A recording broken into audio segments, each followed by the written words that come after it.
Welcome back to Boring History for Sleep, where we take the most adrenaline-filled questions of history and slow them down to a pace that rivals the movement of tectonic plates, ensuring that your mind can drift away into a peaceful slumber while we analyze the minutiae of logistical supply chains and ancient economic systems.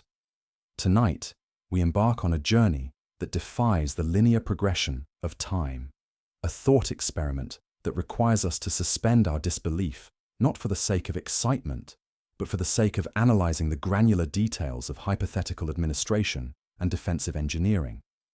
The question before us is one that combines the classical antiquity of the Roman Empire, specifically the era of its greatest territorial extent under Emperor Trajan around the year 117 AD, with the high-velocity expansionism of the Mongol Empire, specifically the period of the Golden Horde and the Ilkhanate around the mid-13th century. But there is a variable in this equation that changes the fundamental calculus of the engagement, a modern variable known as Jimmy Donaldson, historically referred to as Mr. Beast. We must imagine a scenario where Mr. Beast acts not merely as a content creator, but as a supreme logistical coordinator, a Praetorian prefect with unlimited funding and an uncanny ability to mobilize human resources on a scale previously unknown to the Mediterranean world.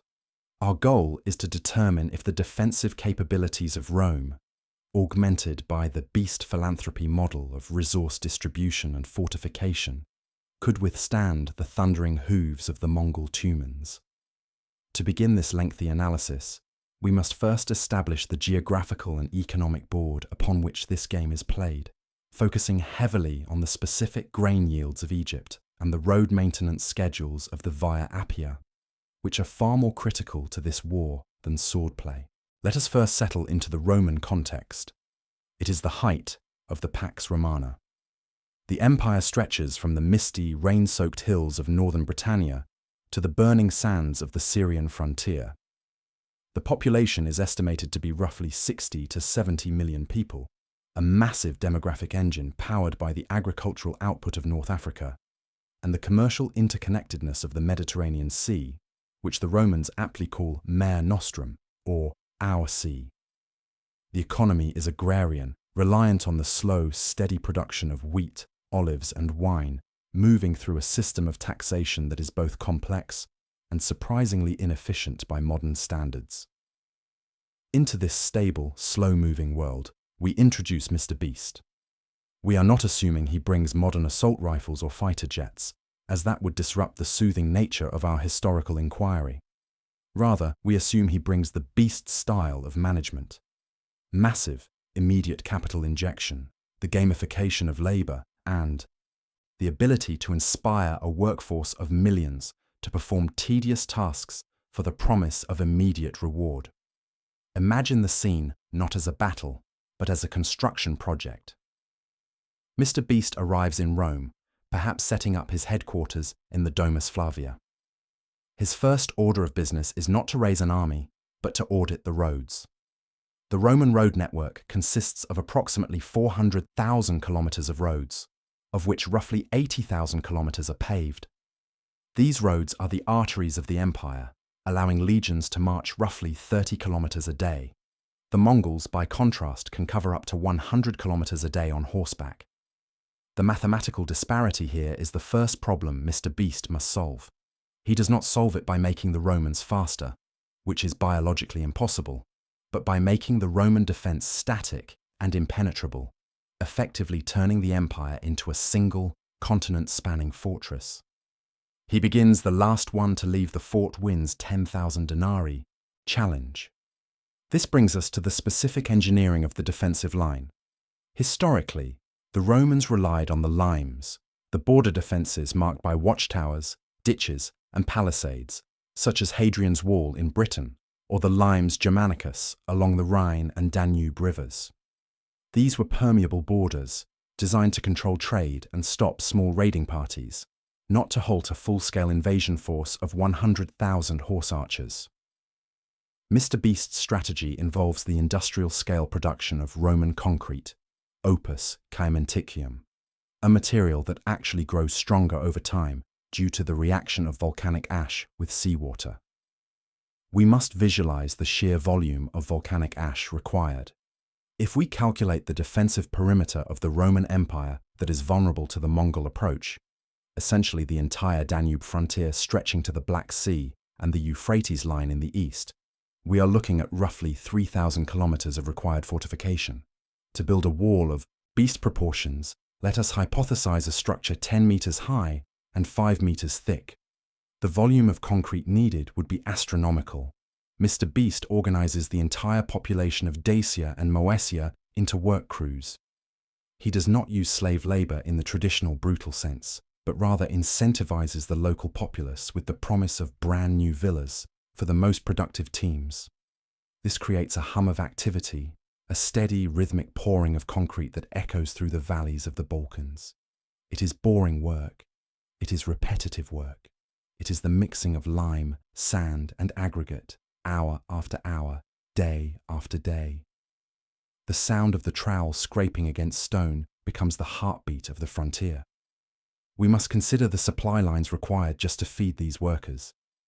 Grain shipments from Alexandria must be tripled. The Annona, the grain dole, is rebranded as a Beast Burger distribution network, utilizing the vast herds of cattle from the Italian peninsula to keep the caloric intake of the construction crews high enough to sustain 12-hour shifts of heavy lifting.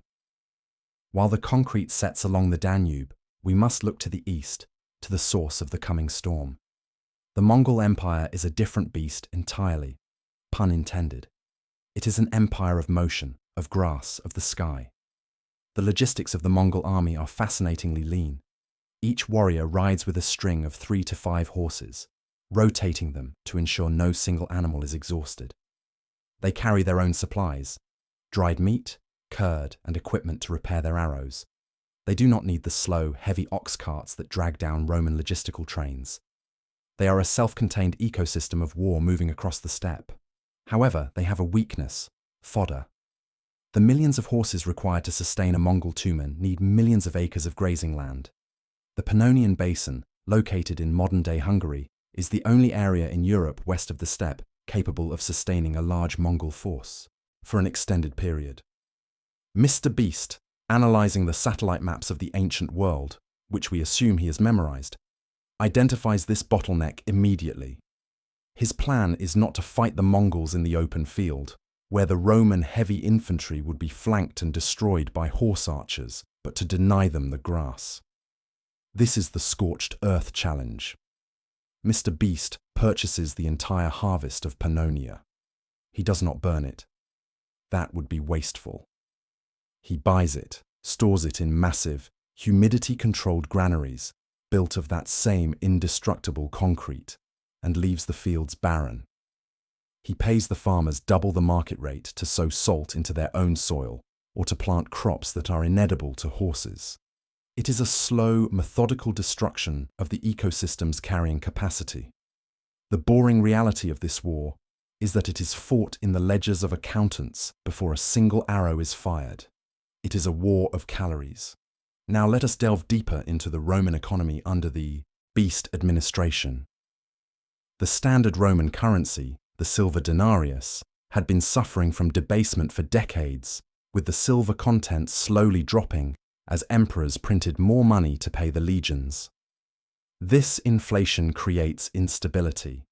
Mr. Beast introduces a new standard, the Platinum Beast coin, backed by the immense gold reserves he has theoretically brought with him or excavated from the mines of Las Medullas in Spain using modern efficiency techniques. By stabilizing the currency, he ensures that the loyalty of the legions is absolute. A Roman legionary in 117 AD earned roughly 300 denarii a year. Mr. Beast raises this to 3,000 denarii, effectively making every soldier into a member of the upper middle class. But there is a catch. They must adhere to the no sleep until the wall is done regiment. The discipline of the legions, already legendary, is enhanced by the gamification of their daily drills. We see the centurions swapping their vine staffs for clipboards, tracking the metrics of their cohort's digging speed. The fossa, or ditch, usually dug in front of a Roman camp, is deepened to 20 feet and lined with sharp stakes. This is not done with urgency, but with the slow, plodding consistency of a factory line. Dig, pile, sharpen, place. Dig, pile, sharpen, place. The sounds of the shovel entering the earth are rhythmic, almost hypnotic. The soil of the Danube bank is heavy, dark, and rich. It clings to the sandals of the legionaries. The tedious nature of moving earth is the primary activity of the first year of Mr. Beast's defense. There is no glory here, only volume. Cubic meters of dirt moved from point A to point B. Let us consider the timber requirements. To build the palisades and the internal support structures for the concrete fortifications, entire forests in Germania and Dacia are felled. The sound of axes chopping into oak and pine trees fills the air from dawn until dusk. Timber is floated down the rivers in massive rafts, guided by river barge captains who have been given lifetime supplies of chocolate bars, an anachronism we shall overlook for the sake of the persona, to ensure the wood arrives on time. The processing of this wood is slow. It must be seasoned, stripped of bark, and treated with tar to prevent rot. The smell of boiling pine tar becomes the signature scent of the northern frontier. It is a pungent, thick smell that hangs in the fog of the river valleys. Every plank is inspected. Every joint is measured. Mr. Beast creates a quality assurance department within the Roman army, the cohors qualitas. These men do not fight. They measure. They walk the length of the growing wall with rulers and levels, ensuring that the engineering tolerances are adhered to. If a section of the wall is found to be substandard, it is torn down and rebuilt. We spent 500 hours building this wall, and we're going to tear it down and do it again. Creates a culture of perfectionism that is exhausting, but effective. The boredom of quality control is the true shield of the empire. As the year 1240 approaches, adjusting our timeline to the Mongol arrival, the Roman Empire has transformed from a sprawling organic political entity into a rigid, highly funded logistical machine. The citizens are tired, rich, and protected by millions of tons of stone and earth. The stage is set, not for a battle, but for a collision of two immovable objects: the logistical infinite resources of the Beast administration and the hunger of the Mongol horde. As the concrete cures along the Danube frontier, hardening into an artificial geological formation under the supervision of the Beast Philanthropy Engineering Corps, we must shift our gaze to the approaching horizon where the sky meets the steppe. The Mongol reconnaissance units, the heavy lancers, and the light cavalry scouts are the first to encounter the new reality of the Roman border. Historically, the Mongols were masters of terror and speed, utilizing a network of spies and scouts to identify weak points in enemy defenses before the main host ever arrived. They would look for dissident local populations, crumbling walls, or unguarded river crossings. However, in this timeline, the scouts ride their shaggy, sturdy ponies up the rise of a hill in what is now modern-day Romania, expecting to see the wooden palisades of a provincial outpost. Instead, they are met with the blinding white glare of freshly poured limestone and volcanic ash. The wall does not merely block the path, it dominates the landscape, stretching endlessly to the left and to the right, a monolithic ribbon of grey cutting through the green. There are no weak points. There are no crumbling sections. Every 100 meters, a standardized prefabricated watchtower rises, staffed by legionaries who are currently enjoying their Beast-sponsored lunch break of high-protein ration bars. The scouts observe, they wait, they watch for movement. But the movement is internal, hidden behind the 5-meter thick barrier. The Mongols are accustomed to the fluid dynamics of warfare, where armies flow like water around obstacles. Here, the water has hit a dam. The scouts turn back, their horses' hooves kicking up dust, to report to Subutai that the world has changed and that the Roman Empire has seemingly been encased in stone. This reporting process is slow. The scouts must ride back days to the main host, and during those days, the Romans continue to pour. The mixing troughs never stop. The clinking of the tools is constant. Behind this wall, Mr. Beast has turned his attention to the artillery. The standard Roman ballista and Scorpio are impressive feats of ancient engineering, relying on the torsion of twisted skeins of sinew or horsehair to store potential energy. However, they were traditionally handcrafted, artisan weapons, each one slightly different from the last. Mr. Beast introduces the concept of interchangeable parts. He establishes the 10,000 ballistae challenge, setting up massive factory floors in the arsenals of northern Italy. We must visualize the interior of these factories. They are not smoky, chaotic forges, but clean, organized assembly lines. One team does nothing but harvest sinew from cattle, cleaning it, drying it, and twisting it to precise tension specifications measured by new standardized instruments. Another team shapes the wooden frames, using templates to ensure that a replacement arm from a factory in Milan fits a machine deployed in Moesia. The sound in these halls is a rhythmic thumping of mallets and the screech of saws. It is the sound of industrial capacity ramping up. These machines are not designed for erratic fire. They are designed for saturation. Mr. Beast's strategy is mathematically simple. If the Mongols have 100,000 soldiers, the Romans will produce 500,000 bolts. The production of iron tips for these bolts becomes a primary industry of the empire. Mines in Noricum are expanded, with shifts running 24 hours a day under the glow of oil lamps, fueled by the olive groves of Hispania.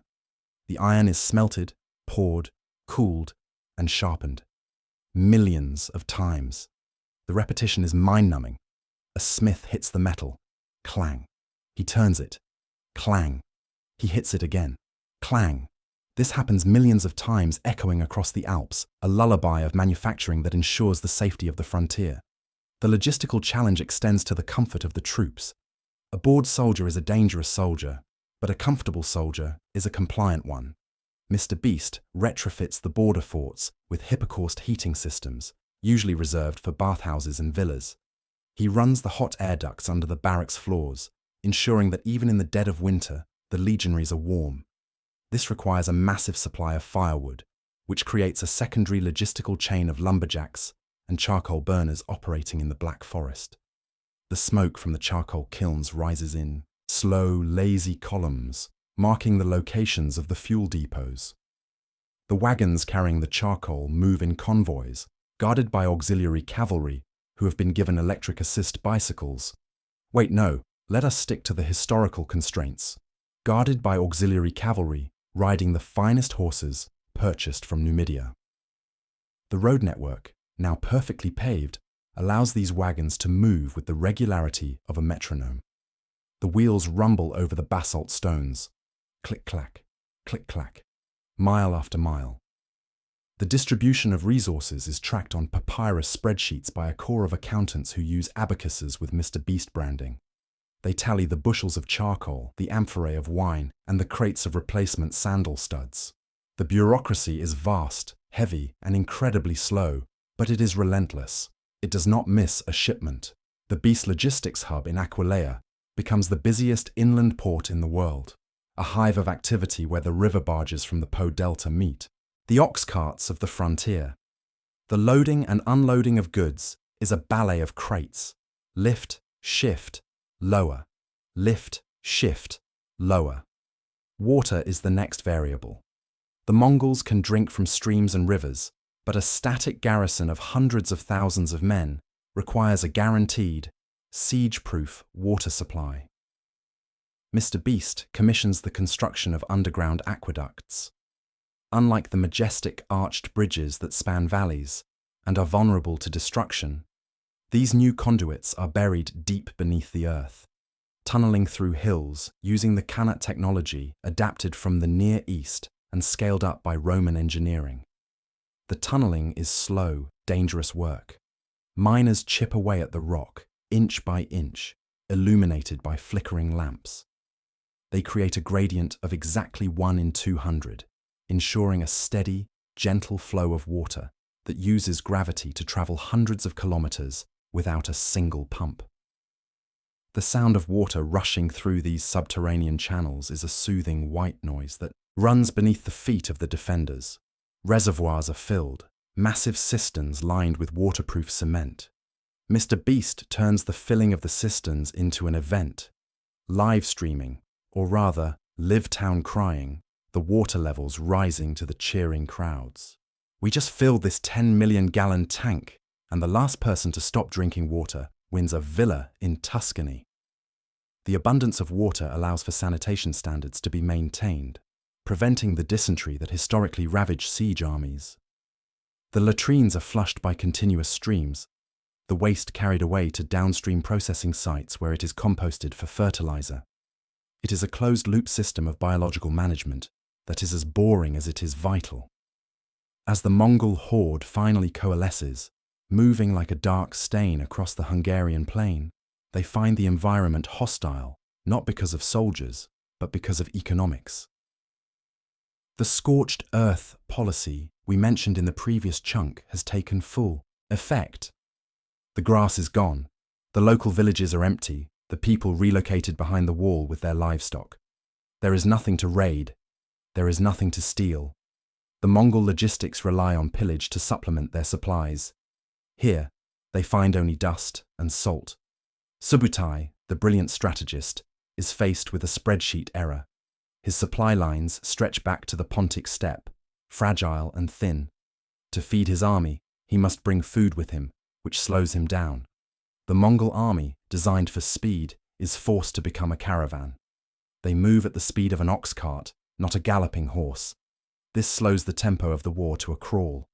The Romans watch from their high walls, calculating the distances. The ballistae are calibrated. The range markers are painted on the ground in front of the wall. 300 meters, 200 meters, 100 meters. The operators stand by their machines, eating their beast burgers, waiting. The waiting is the longest part. It creates a tension that hangs in the air, heavy and suffocating. The wind blows across the empty fields, whistling through the empty granaries that Mr. Beast bought and dismantled. The silence of the no man's land is profound. It is the silence of a trap that has been set and is waiting to be sprung. Let us zoom in on the specific metallurgy of the Roman defense. Mr. Beast has imported the concept of blast furnaces, slightly ahead of their time, but plausible given the immense concentration of resources. These furnaces burn hotter, allowing for the production of higher quality steel for the legionaries Gladius and Pilum. The softness of the iron usually found in Roman weaponry is replaced by a tempered steel that holds an edge longer and resists bending. The sharpening stones in the barracks hiss rhythmically as thousands of soldiers maintain their equipment. Shh, shh. The oil is applied to the blades to prevent rust. The armor is polished until it shines like a mirror, intended to dazzle the enemy and reflect the sun. The visual impact of 50,000 men on the wall, all clad in uniform, high-quality, beast-branded steel, is a psychological weapon. It signals infinite wealth. It signals that this empire cannot be bled dry, because it has more money than it knows what to do with. The Mongols, wearing their utilitarian leather and silk armor, look at this display of excess and realize they are fighting a different kind of enemy. They are fighting a corporation, a massive monolithic entity that converts gold into defense at an efficiency rate of 99%. The boredom of the Roman soldier is palpable. He stands guard for 8 hours, staring at the horizon. He rotates off duty. He eats. He sleeps. He plays dice. He cleans his armor. He goes back to the wall. This cycle repeats for months. The war is not a flurry of blows. It is a staring contest. On the Mongol side, the mood in the yurts is tense. The Khans are used to quick victories, to the rush of the charge. Now they sit. They drink fermented mare's milk, airag, and debate strategy. They send out probing attacks, small groups of archers riding up to loose arrows at the wall. The arrows clatter harmlessly against the concrete or are caught by the wooden mantlets raised by the Romans. In return, a single ballista bolt, the size of a spear, screams through the air with the force of a truck crash, shattering a horse and rider instantly. The exchange is mathematically unfavorable. The Mongols pull back.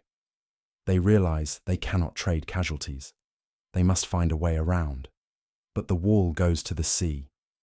They must go through. They begin to build siege engines of their own, conscripting Chinese engineers they have brought from the east, but they lack the timber. The Romans have cut down the forests on the Roman side, and on the Pannonian side, Mr. Beast's agents have already purchased the lumber reserves of the local tribes and floated them downriver to the Roman forts. The Mongols are forced to scavenge for wood, dismantling their own wagons, even sacrificing the framework of their yurts to build trebuchets. It is a desperate cannibalization of their own logistics. The sound of the Mongols dismantling their camp to build weapons is a sad, hollow sound. The cracking of wood, the shouting of frustrated commanders. They are dismantling their homes to try and break into a fortress that essentially pays its defenders to stand still. Mr. Beast introduces a new incentivization program for the Roman sentries. The first sentry to spot a major Mongol offensive wins a private island in the Mediterranean. The eyes scanning the horizon are sharper than ever. No one sleeps on duty. The caffeine content of the Roman diet is artificially supplemented by the introduction of strong herbal teas, imported from the East, via the blockade runners, who still trade for profit. The alertness of the Roman army is at an all-time high. Every shifting shadow, every rustle of the wind in the dry grass is reported, logged, and analyzed. The information flows up the chain of command to the Praetorium, where Mr. Beast sits with his generals, looking at a giant map of the frontier. He moves pieces representing the legions. He checks the stock levels of grain. He approves the budget for another 10 miles of secondary wall. The war is managed like a business. The burn rate of capital is high, but the burn rate of the enemy's patience is higher.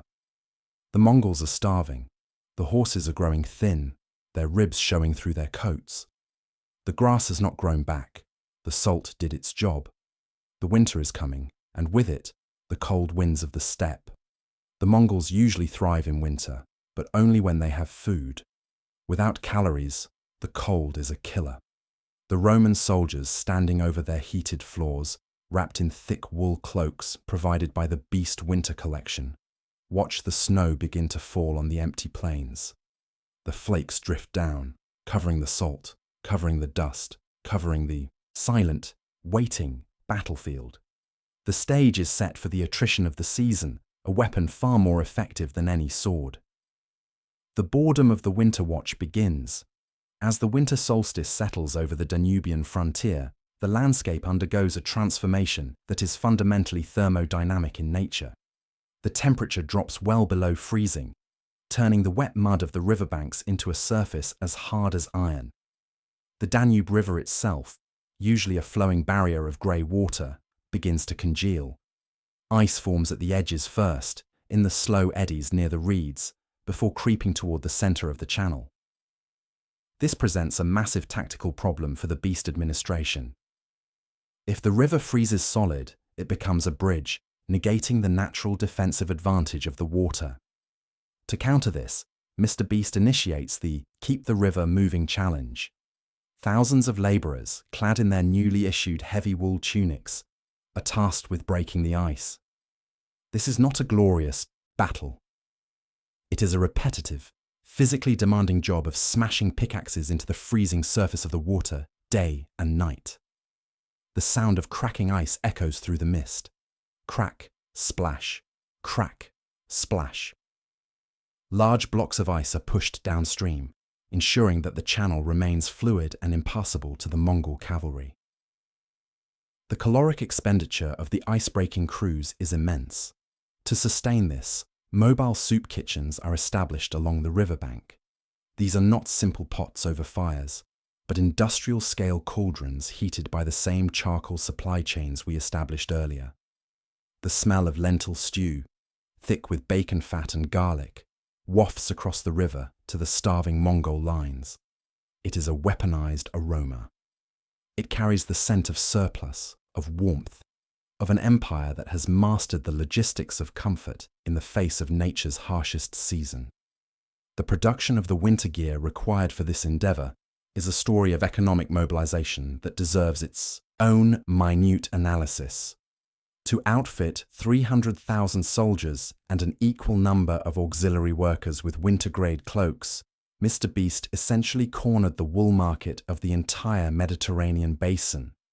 In the sheep-grazing highlands of Apulia and the dry plains of Hispania Tarraconensis, the shearing season was extended and intensified.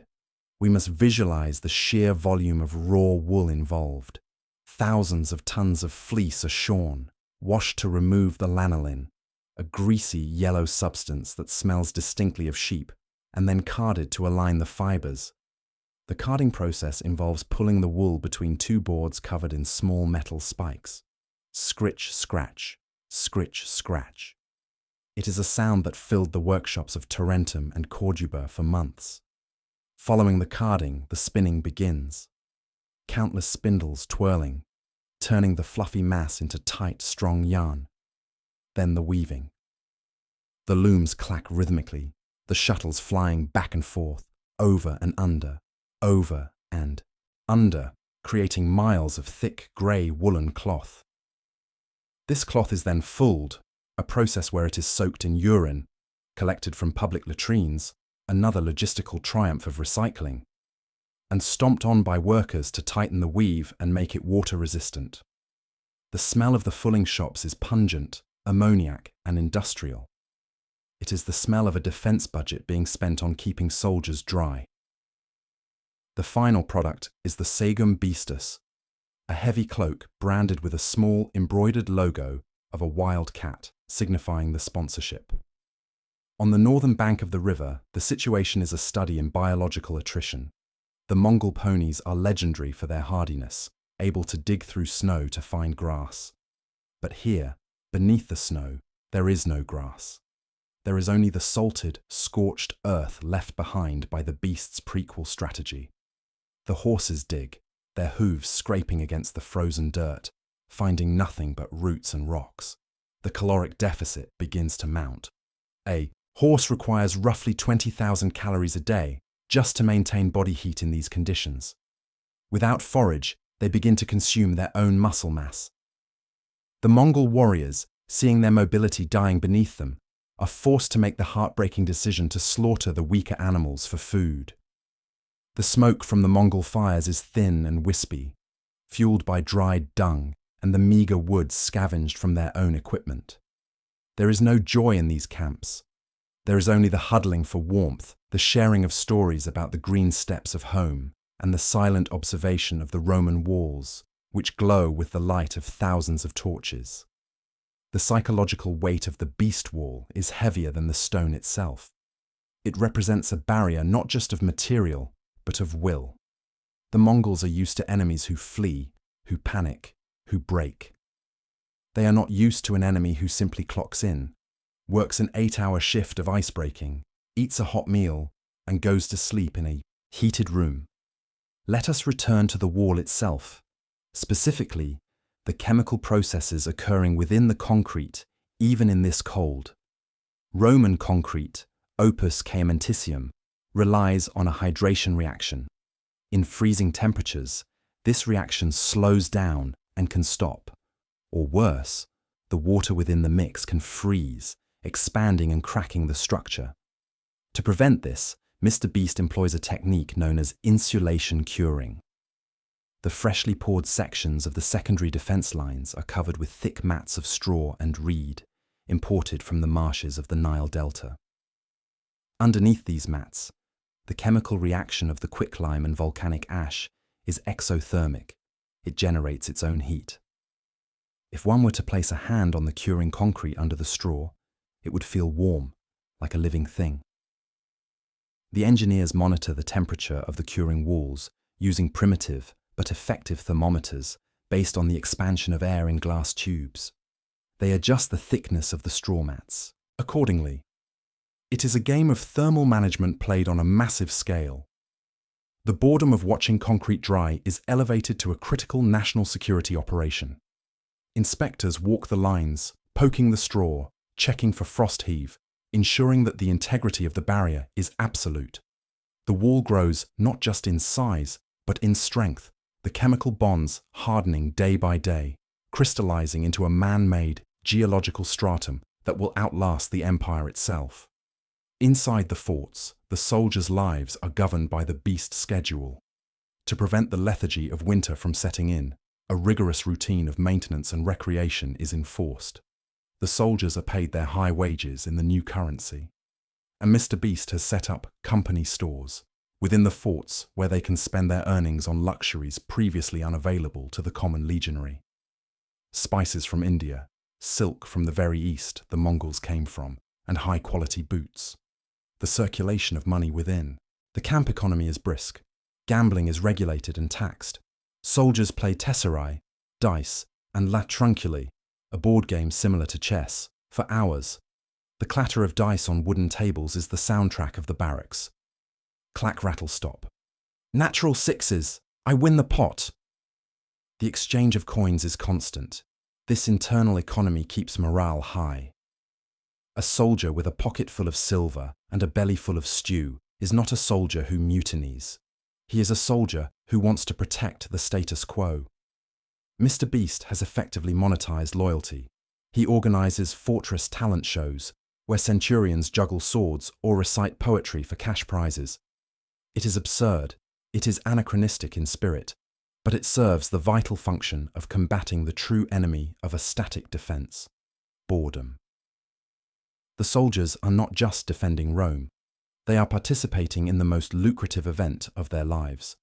They write letters home, on papyrus provided by the administration, telling their families of the strange, generous warlord who pays them to sit in a warm room and wait for barbarians. Hygiene in the winter is critical. In a crowded camp, typhus and lice are more dangerous than arrows. Mr. Beast implements the sparkling clean challenge. Bathhouses are kept running at full capacity. The hippocaus roar with fire, heating the water in the caldarium, hot room, to a steaming temperature. Soldiers are required to bathe daily. Their tunics are boiled to kill lice. The smell of a Roman winter camp in this timeline is not the smell of unwashed bodies and rot, but the smell of wood smoke, boiled wool, and olive oil soap. The latrines are flushed continuously by the water diverted from the aqueducts, which is kept flowing to prevent freezing. The waste management teams, the latrinarii, are the unsung heroes of the defence. They are paid double wages to ensure that the sanitation systems never clog. They use long wooden poles to clear blockages, working in shifts to keep the flow moving. It is the most boring, repulsive, and essential job in the empire. Without them, the army dies of disease in a month. With them, the army remains healthy, pink-cheeked, and ready to fight.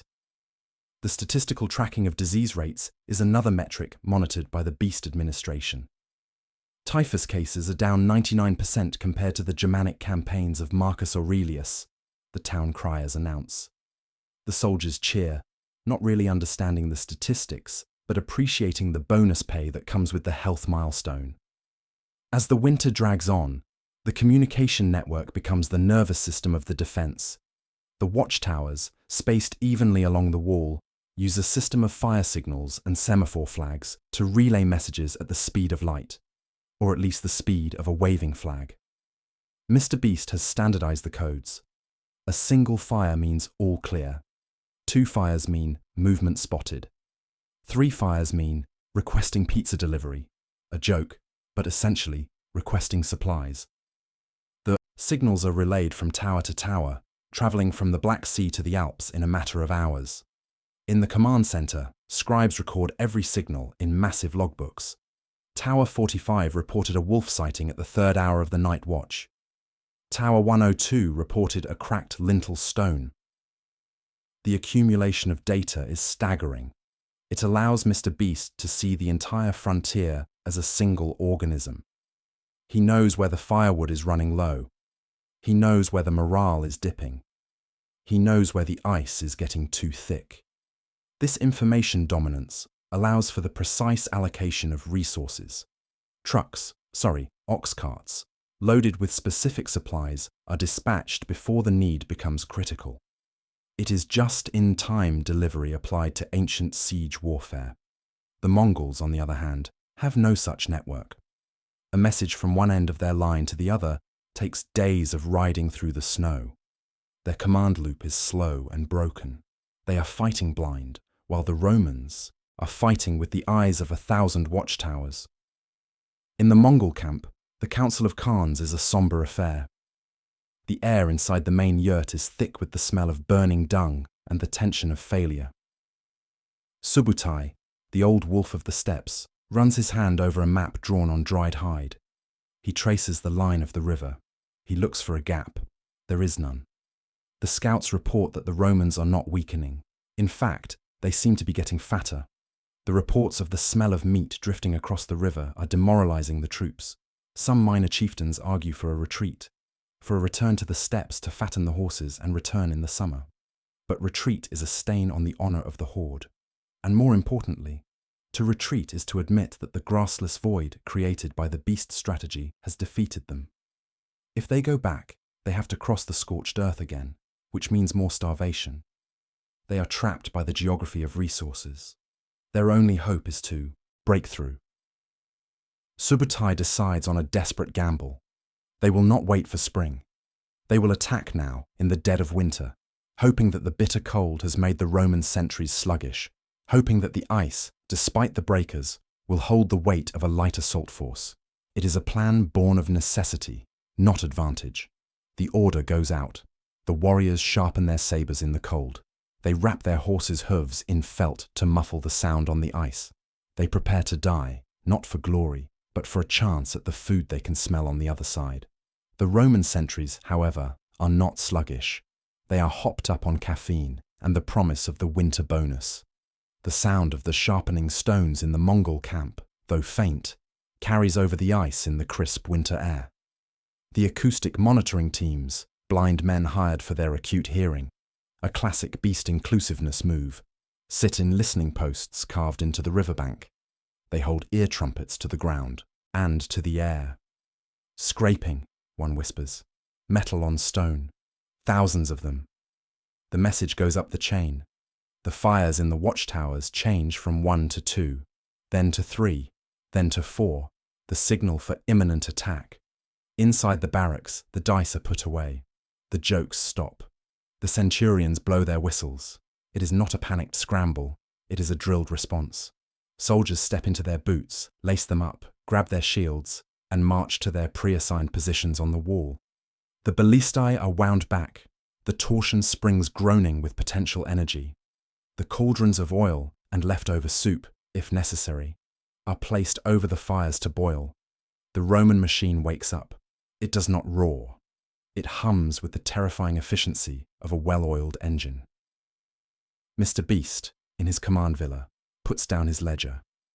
He looks at the camera, or the marble bust of himself. "This is it, guys," he says, breaking the fourth wall of history. The Mongols are trying the midnight. Ice, surprise, challenge. Let's see if our walls hold. The part 1 concludes with the silence before the storm, the only sound being the cracking of the ice and the deep rhythmic breathing of an empire that has bought its own survival. The transition from logistical preparation to active engagement begins not with a shout, but with a low, vibrating rumble that resonates through the frozen mud of the Danubian basin. Under the shroud of a moonless winter night, the Mongol vanguard begins its approach across the ice. Subutai's gamble relies on the psychological impact of silence and the unexpected timing of a midwinter assault. However, the Roman side of the river is a different world. Mr. Beast's all-night vision challenge has ensured that the walls are illuminated by a sophisticated array of magnesium flare torches and polished bronze reflectors that bounce light across the frozen surface of the river.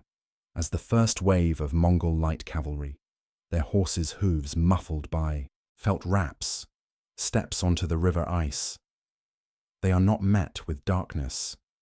They are met with a stadium-like glow. The Roman defense is not caught off guard.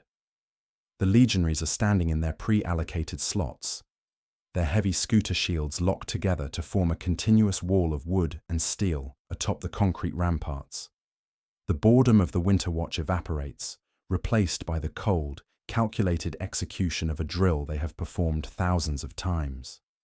The Mongol archers, sensing the loss of surprise, let fly their first volleys.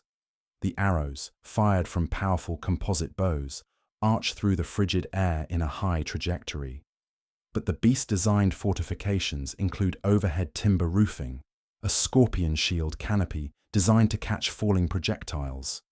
The arrows clatter harmlessly into the thick oak planks, sounding like a sudden hailstorm on a tin roof.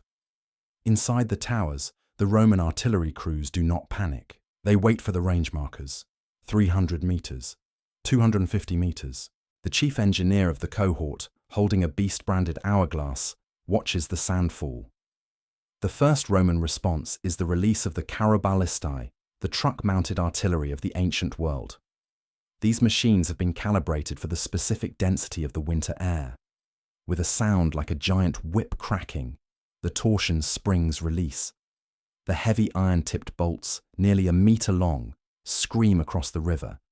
They do not target individual riders. They target the ice.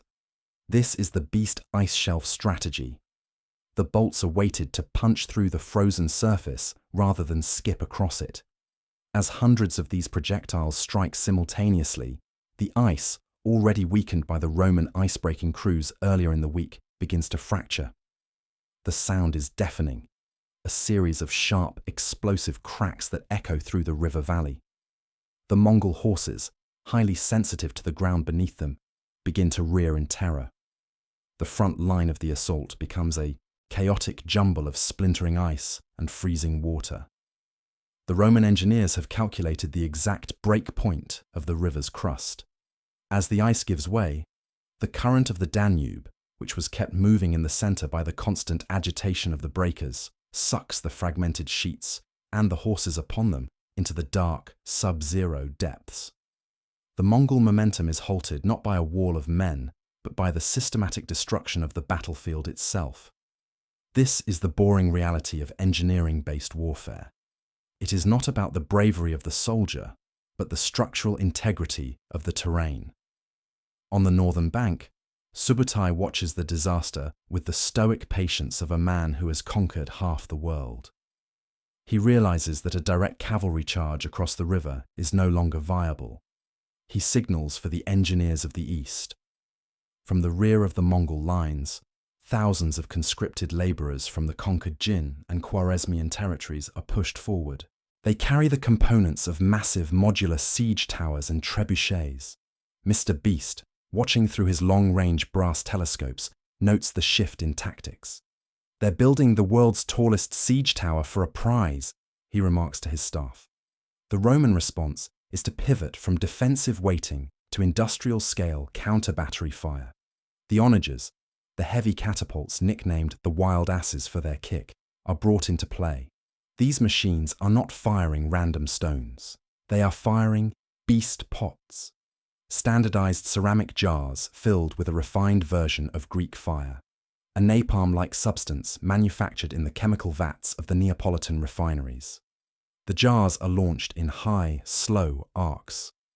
They look like falling stars against the black sky. When they strike the Mongol construction sites, they shatter, spreading a sticky, unquenchable flame that consumes the seasoned timber. The Mongol laborers attempt to douse the fires with sand and vinegar, but the sheer volume of the Roman bombardment is overwhelming. One jar every 10 seconds. The repetition is the weapon. It is a factory of fire, delivered with the precision of a postal service. The smell of burning pitch and naphtha replaces the smell of the winter air. While the artillery duel rages, we must look at the human capital management inside the Roman lines. Mr. Beast knows that high-intensity combat creates burnout. To mitigate this, he has implemented a battle shift rotation. No legionary stays on the front line for more than 4 hours. When the whistle blows, the active cohort steps back, and a fresh cohort who has been resting in the heated barracks and eating high-calorie energy bars steps forward.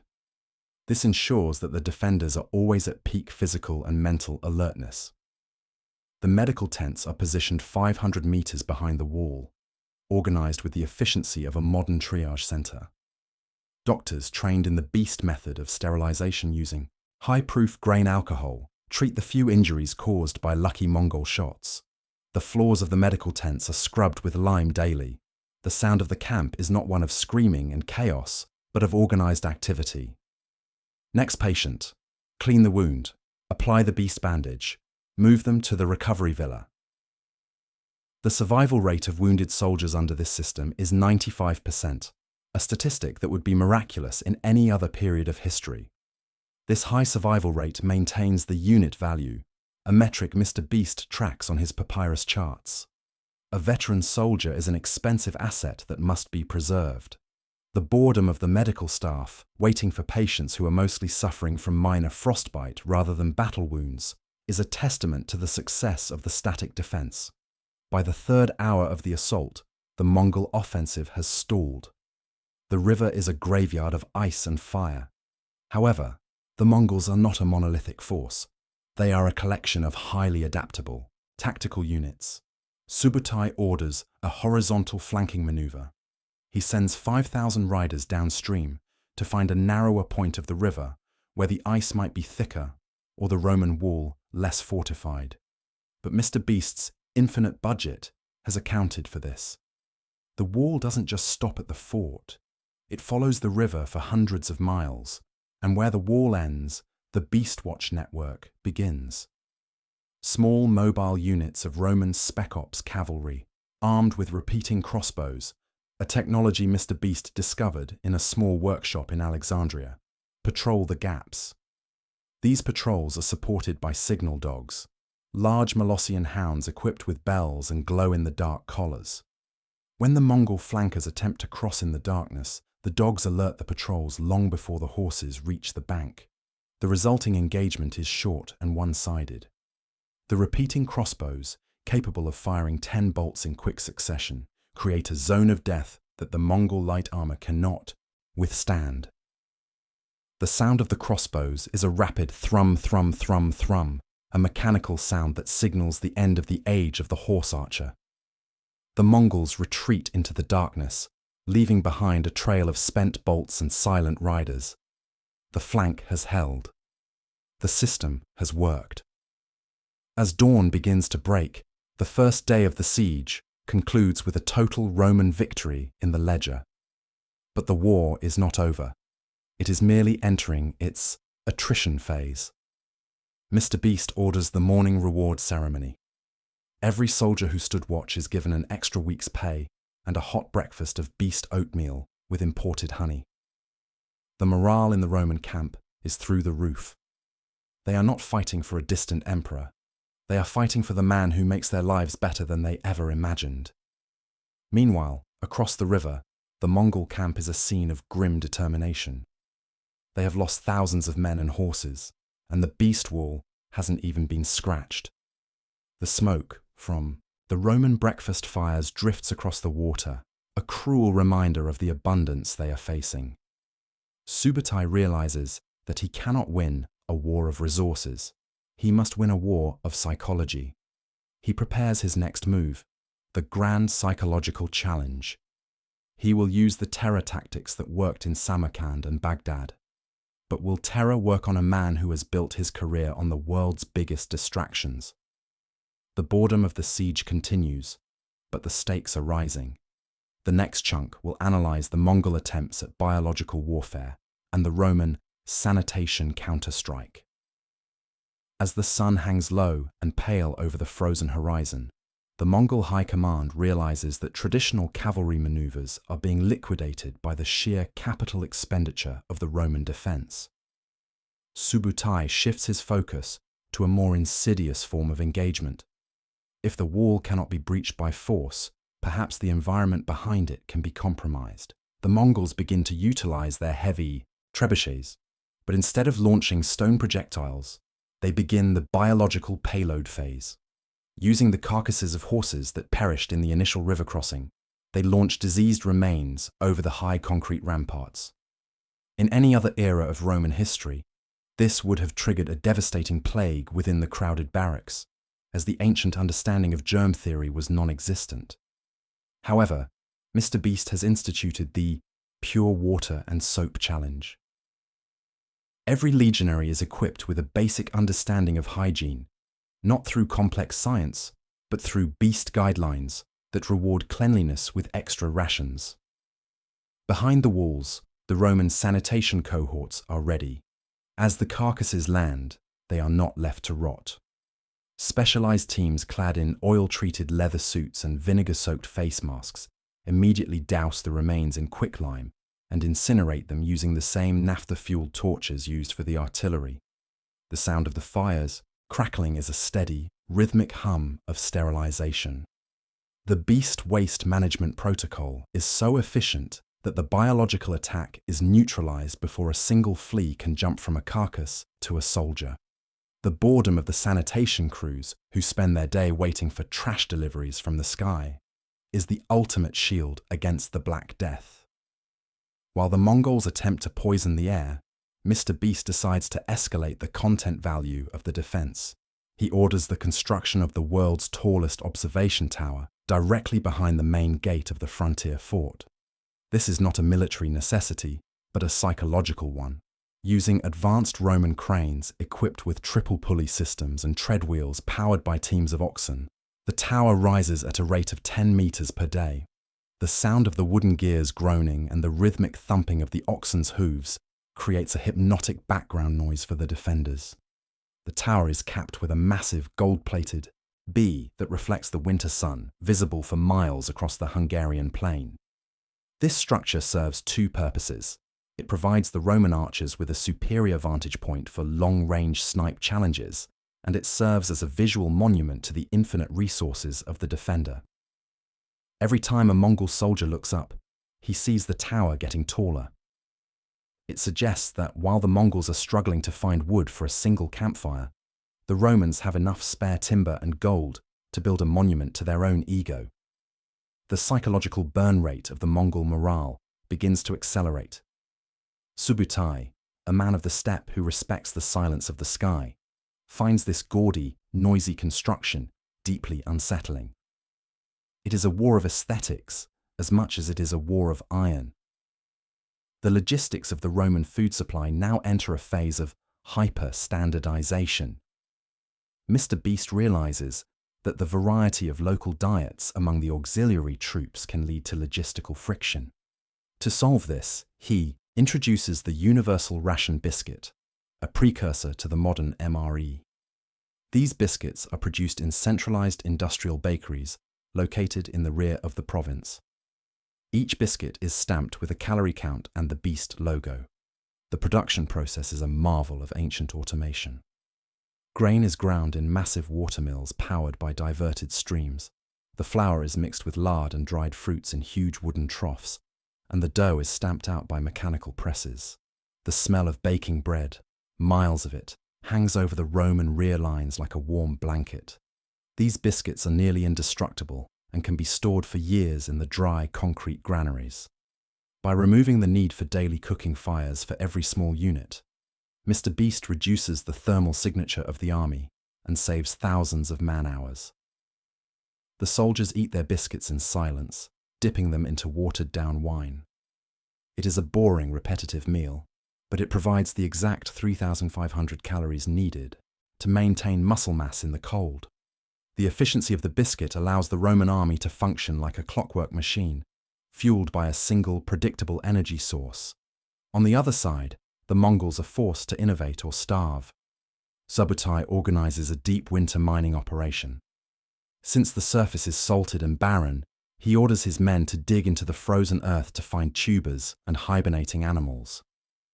The Mongol warriors, the greatest conquerors the world has ever seen, are reduced to digging in the dirt with their knives. This shift from warrior to scavenger is the true victory of the Beast strategy. The Mongol tumans, once a high-velocity weapon of movement, are now static and grounded. To regain the initiative, Subutai plans a subterranean assault. He utilizes his Chinese siege engineers to begin tunneling under the Danube, hoping to bypass the wall entirely and emerge inside the Roman camp. The sound of the digging is muffled by the thick clay of the riverbed. For weeks, the Mongols move earth in the darkness, a mirror image of the Roman construction efforts. But they lack the beast tech of hydraulic pumps. As they tunnel under the river, the pressure of the water above begins to seep through the silt. The tunneling is slow, claustrophobic, and terrifying. Every inch gained is a battle against the weight of the Danube. This is the boring war at its most literal. Men in the dark, moving buckets of mud, hoping the ceiling doesn't collapse. However, Mr. Beast's engineers are not idle. They have installed seismic sensors, large bronze bowls filled with water and a single floating needle, at regular intervals along the base of the wall. These are the ancient equivalent of sonar. Every morning, a vibration auditor walks the line, checking the surface of the water in the bowls. If the needle vibrates, it indicates digging below. During the second week of the Mongol tunnel project, a Roman auditor in Sector 7 notices a rhythmic ripple in his bowl. He doesn't panic. He simply logs it in his ledger and calls for the counter-digging team. The Romans begin their own tunnel, not to meet the Mongols, but to intercept them with beast-level surprises. They dig a vertical shaft and prepare a mixture of pressurized water and quicklime. The anticipation of the interception is a slow-burn tension. The Roman engineers wait with their ears pressed to the stone. When the sound of Mongol picks gets close enough, they trigger the release. The Mongol tunnel is suddenly flooded not with water, but with a caustic, boiling slurry that fills the confined space in seconds. The tunnel becomes a tomb, and the subterranean challenge ends before a single Mongol soldier reaches the surface. The ledger is updated. Sector 7, underground threat neutralized. Cost, 500 bags of lime. Reward, 10% bonus for the auditor. As the month ends, the Roman army is actually larger than it was when the siege began. Mr. Beast's recruitment challenge has attracted thousands of young men from the interior of the empire, lured by the promise of sign-on bonuses and the chance to be part of the world's biggest event. These new recruits are put through a fast-track training program that focuses on a single skill, the shield wall hold. They are not taught the complexities of the gladius or the pilum. They are taught to stand still and push. This simplified infantry model allows Mr. Beast to mass-produce soldiers as quickly as he mass-produces biscuits. The new recruits are given standardized beast green tunics and sent to the secondary lines. The sheer density of the Roman presence is now so great that there is a soldier for every 50 centimeters of the wall. The defense is no longer just a wall of stone. It is a wall of flesh and steel, backed by an economy that treats war as a massive construction project. The boredom of the new recruits, who have arrived for glory and found only standing in line, is the ultimate testament to the Roman dominance. They wait for a battle that the Mongols are increasingly incapable of delivering.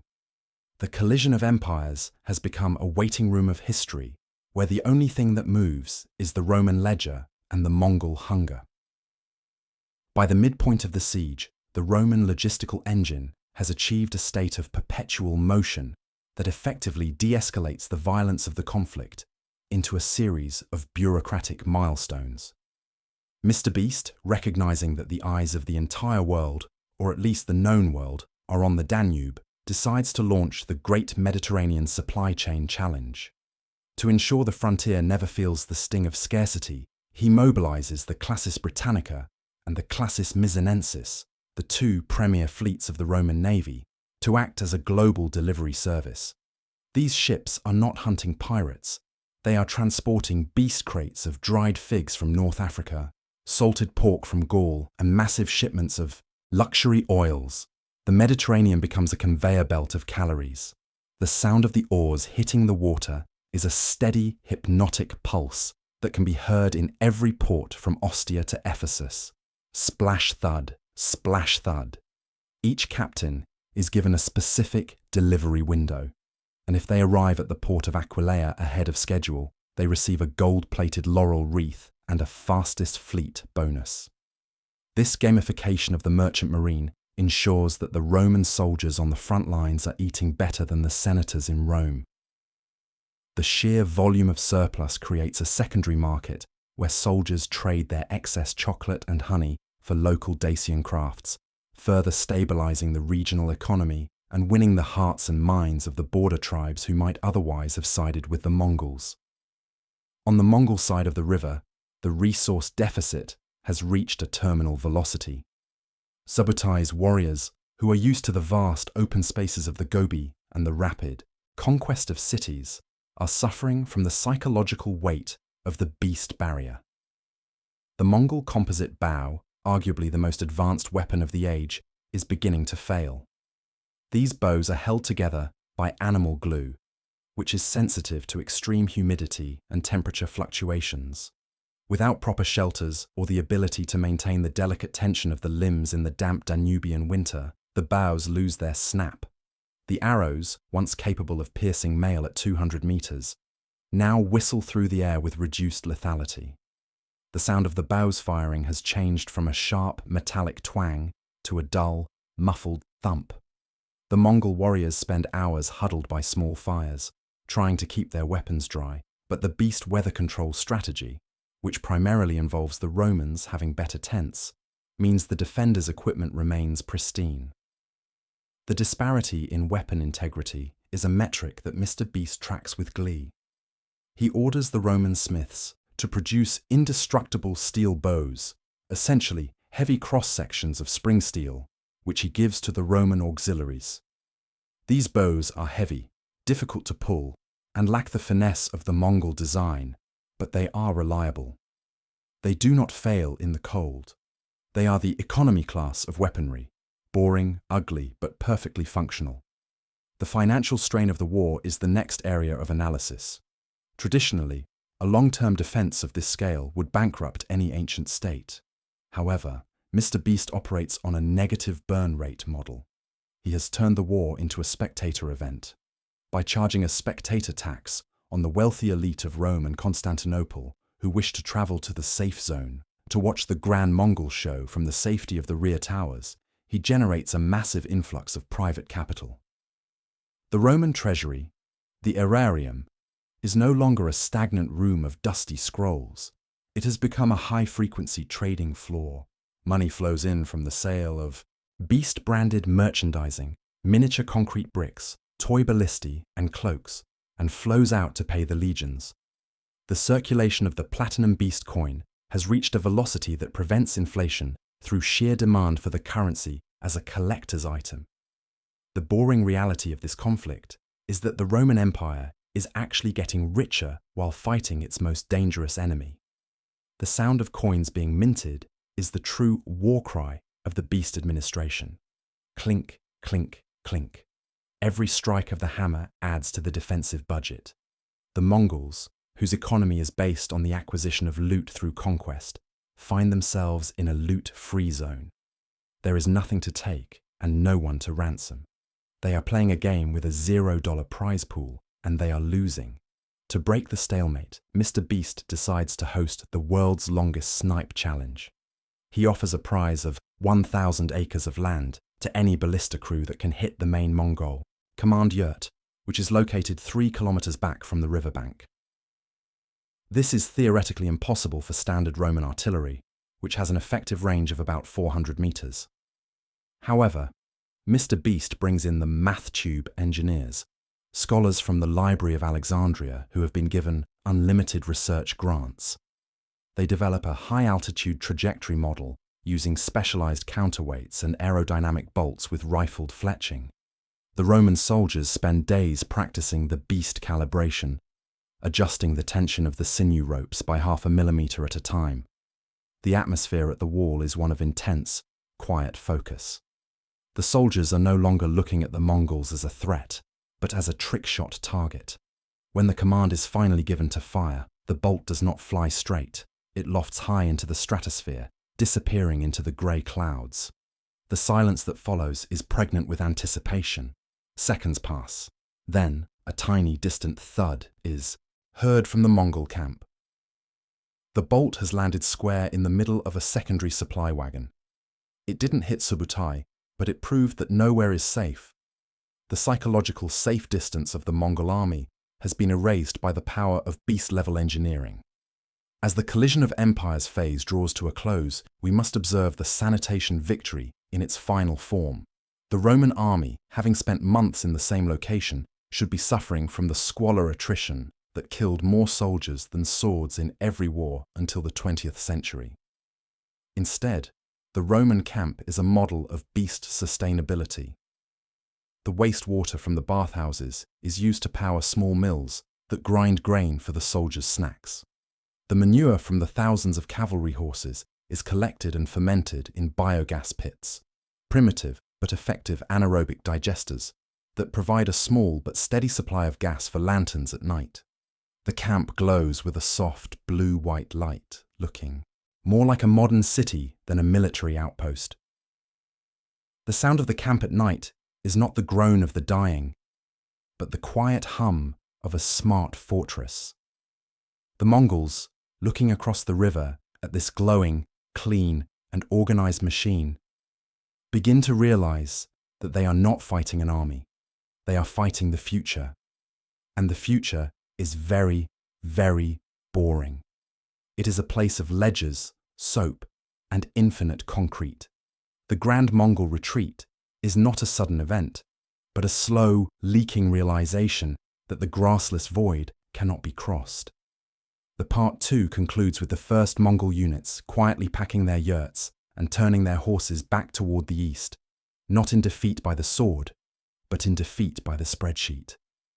As we enter the third phase of this hypothetical confrontation, the conflict shifts from the kinetic energy of the riverbank to the static pressure of the long-term hold.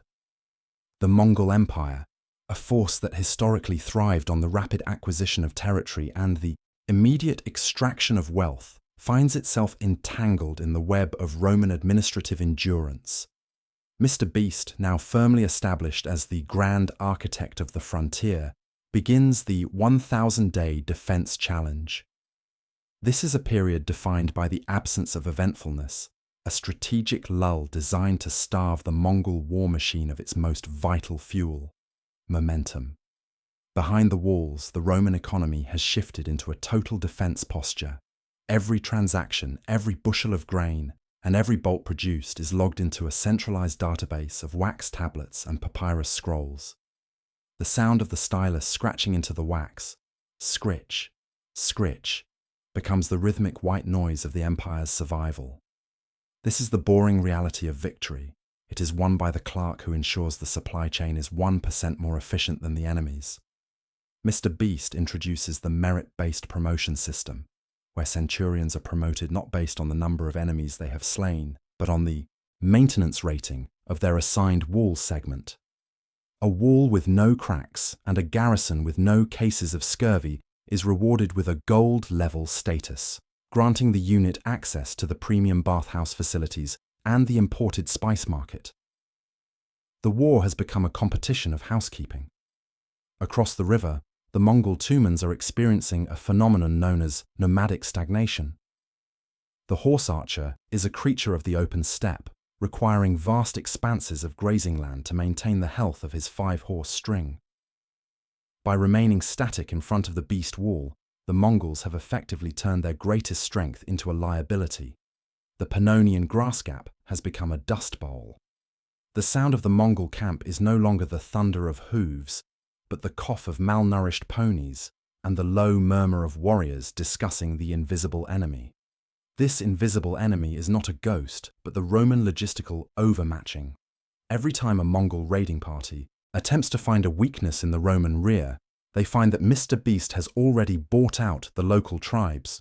Using a strategy of aggressive philanthropy, Mr. Beast has provided the Marcomanni and the Quadi tribes with better irrigation, standardized Roman seeds, and beast-branded agricultural tools. These tribes, who would traditionally be tempted to join the Mongol horde for a share of the loot, now find it much more profitable to act as subcontracted border guards for the Romans. They are paid in stable currency to provide early warning services. The Mongols find that the very people they expected to join them are now the first ones to report their movements to the Roman signal towers. The steppe has been monetized against them. To further increase the boredom quotient for the enemy, Mr. Beast initiates the nightly light show challenge.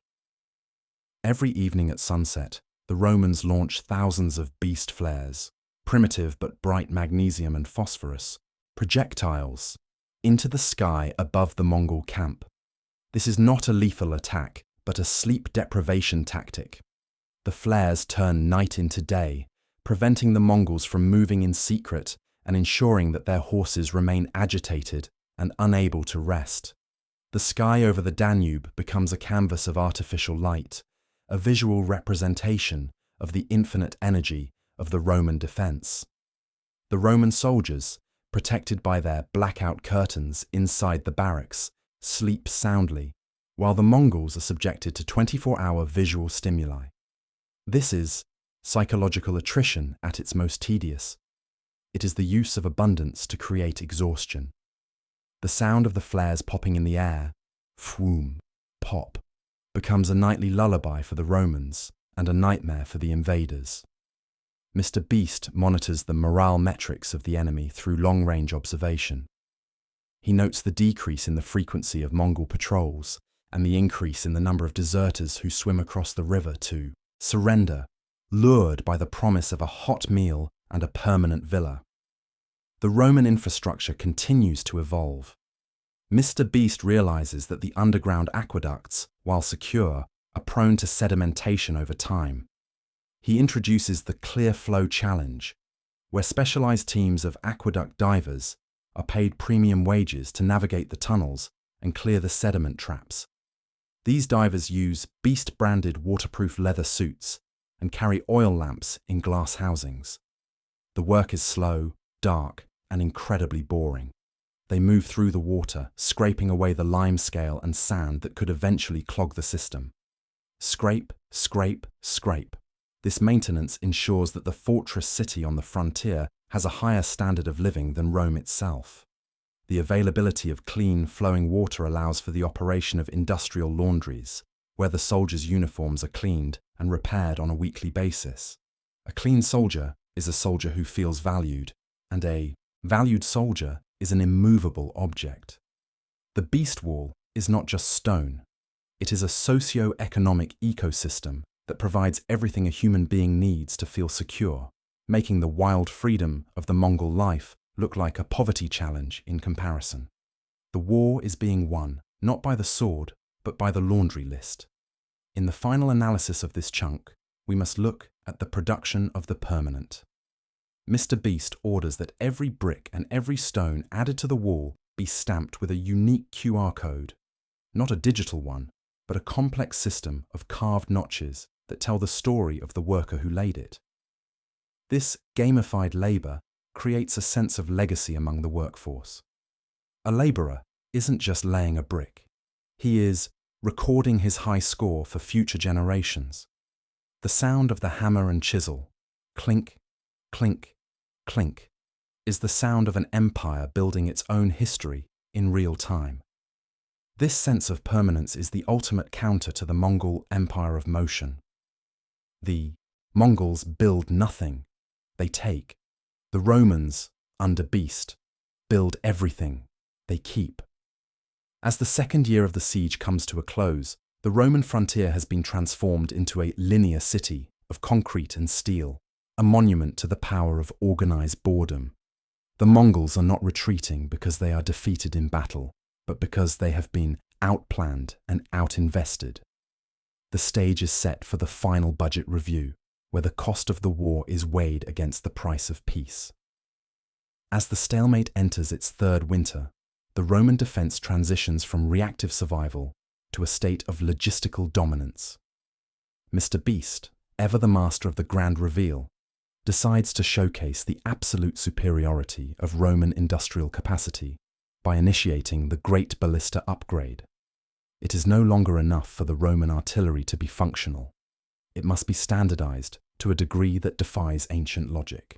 He introduces the Beast Torsion Gauge, a standardized measurement tool that allows every artillery crew along the 3,000-kilometer frontier to calibrate their machines to the exact same tension. The sound of the windlasses turning, crank, click, is now synchronized across miles of fortifications. This allows for coordinated barrage patterns, where multiple forts can target a single square meter of the Mongol line with mathematical precision. The boring reality of this phase is the training of the artillery accountants. These are not soldiers who crave the heat of battle, but men who spend their days with slide rules and geometry charts, calculating the wind resistance of the icy Danubian air.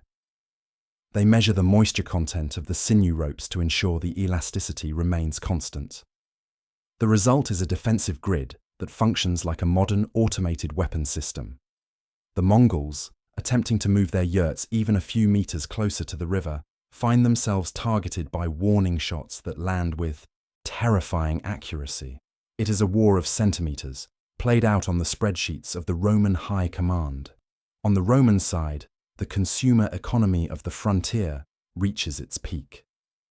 Mr. Beast realizes that a bored army is a restless one, so he converts a portion of the armor-smelting factories into luxury goods production centers. Using the same high-efficiency blast furnaces, Roman artisans begin mass-producing Beast-branded ceramic cookware and glass vessels. These items are not just for the officers, they are distributed to the common soldiers as rewards for high-efficiency wall maintenance. The sound of the glass-blowing pipes and the clinking of finished pottery, tink, tink, clatter, replaces the sound of sharpening swords. This creates a home-like atmosphere in the barracks.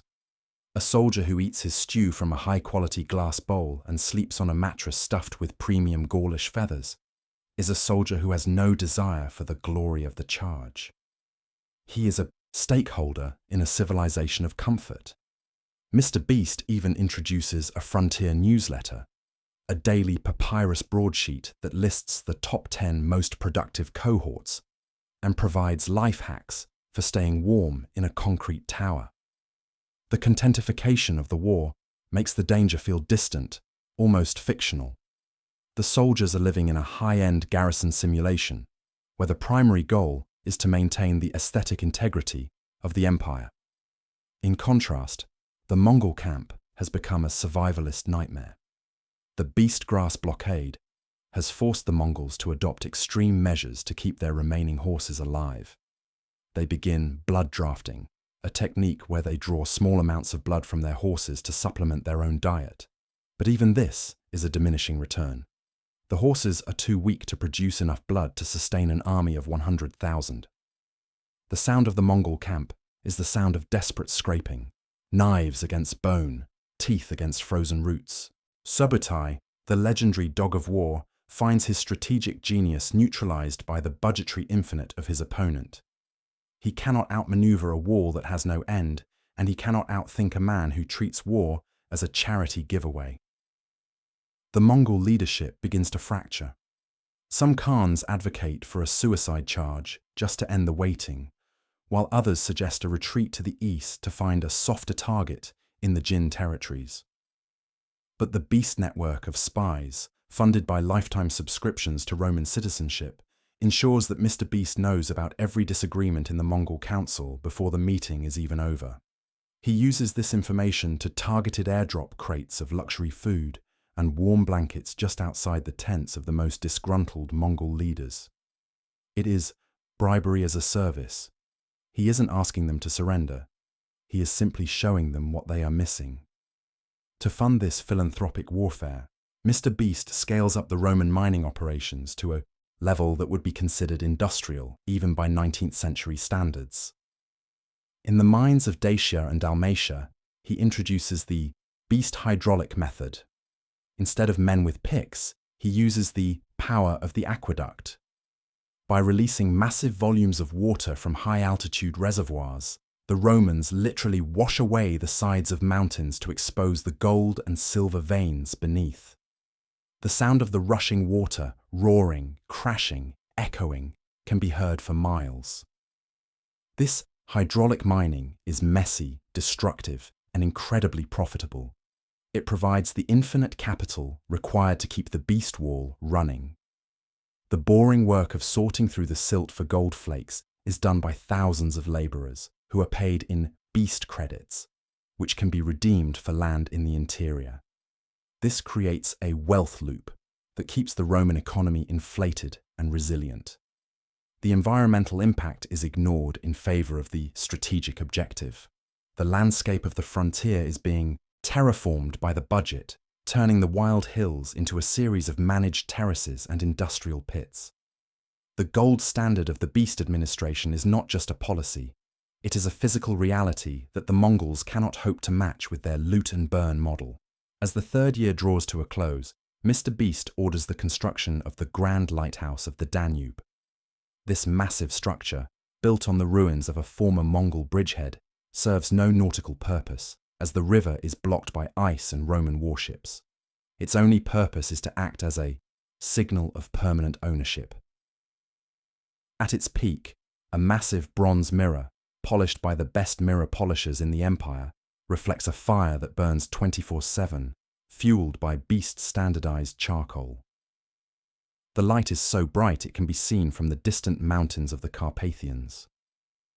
It is a beacon of boredom, signaling that the Romans are prepared to stay for 1,000 years. The sound of the charcoal wagons arriving at Kol, the lighthouse, rumbling, creaking, shouting, is the final punctuation mark of the season.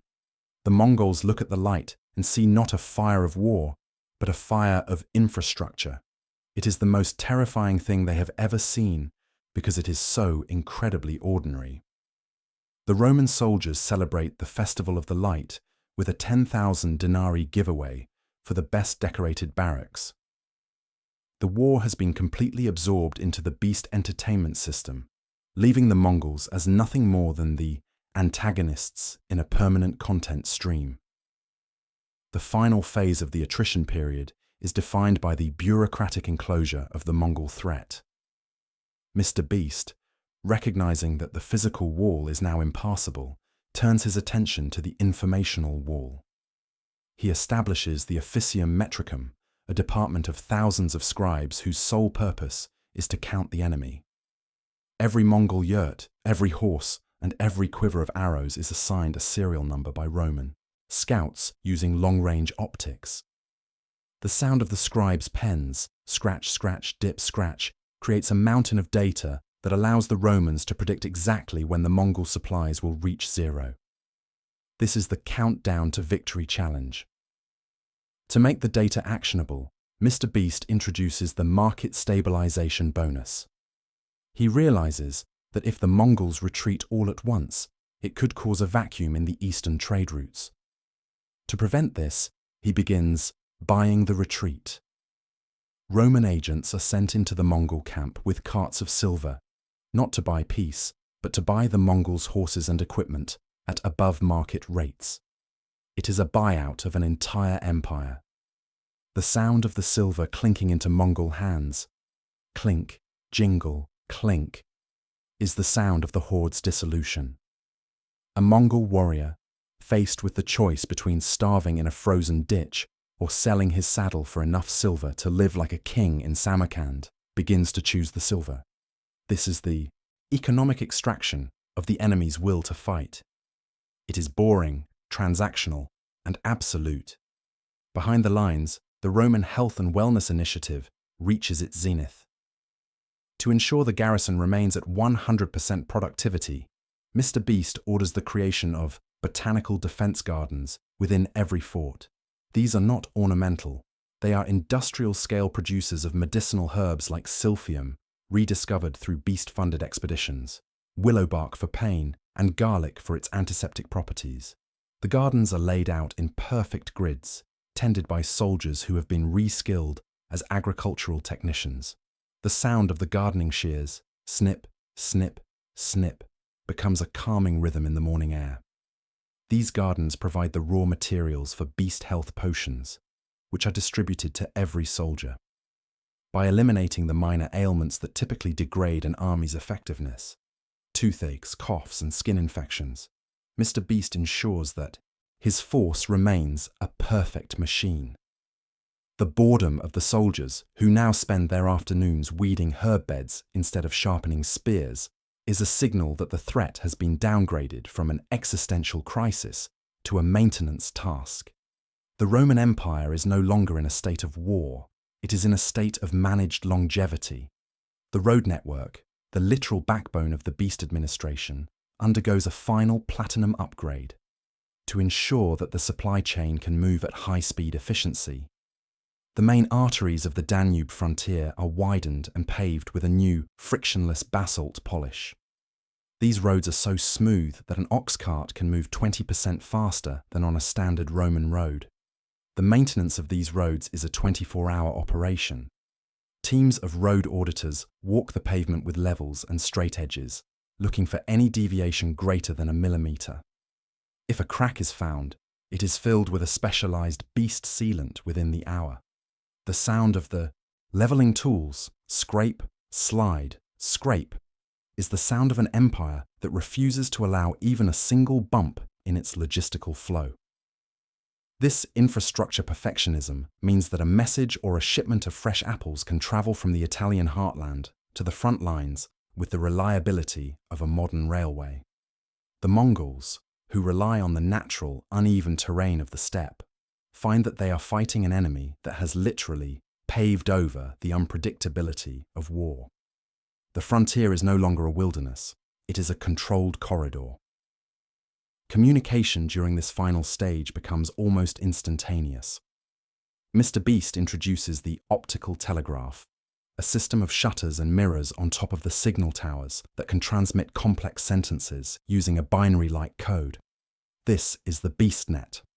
A general at the Black Sea can send a status update to Mr. Beast in the central command villa in a matter of minutes. The sound of the wooden shutters clicking, clack, clack, clack, clack, clack, is the digital heartbeat of the defense. This system allows for precision budgeting. If a fort in the east reports a surplus of grain, it is immediately redirected to a fort in the west that has a high consumption event. There is no waste. There is no lag. The efficiency of the BeastNet is so high that the Romans begin to use it for leisure updates, broadcasting the results of the gladiator games, from the Colosseum to the troops on the wall. The soldiers cheer as the signal reveals their favourite fighter won, further distancing them from the reality of the starving Mongols only a few hundred metres away. The war has become a live stream, and the Romans are the only ones with a high-speed connection. As the sun sets on the final day of the 1,000-day challenge, Mr. Beast holds the grand audit. He gathers his accountants and engineers in a hall filled with thousands of lead-sealed scrolls. They tally the cost, millions of tons of concrete, billions of calories, and trillions of sestertii. But the ROI, return on investment, is clear. The Roman Empire is intact, its people are wealthy, and its border is now a permanent geological feature. The Mongols, once a tidal wave of destruction, have been reduced to a logistical rounding error. The final sound of the chunk is the heavy thud of the master ledger being closed. Thump. The dust settles on the wax. The war is not ended by a treaty or a surrender, but by a final account statement. The Mongols have simply expired from the Roman balance sheet. The stage is set for Part 4, where we explore the aftermath of the beast and the permanent transformation of the world into a Roman global mall. The final phase of our inquiry begins not with the clashing of shields, but with the silence of an empty horizon. The Mongol Empire, having been subjected to 3 years of logistical suffocation, finally begins its formal withdrawal from the Danubian basin. This is not a retreat, born of a singular, catastrophic defeat, but a corporate liquidation of their strategic interests in the West. Subutai, the aging general of the steppes, oversees the dismantling of the final Mongol yurts. The sound of the wooden lattice frames being folded, creak, snap, thud, marks the end of the nomadic threat to the beast-augmented Rome. As the last of the horsemen disappear into the hazy distance of the great Hungarian plain, Mr. Beast does not order a pursuit. A pursuit would be expensive, risky, and, most importantly, bad for the quarterly growth metrics. Instead, he initiates the great frontier monetization.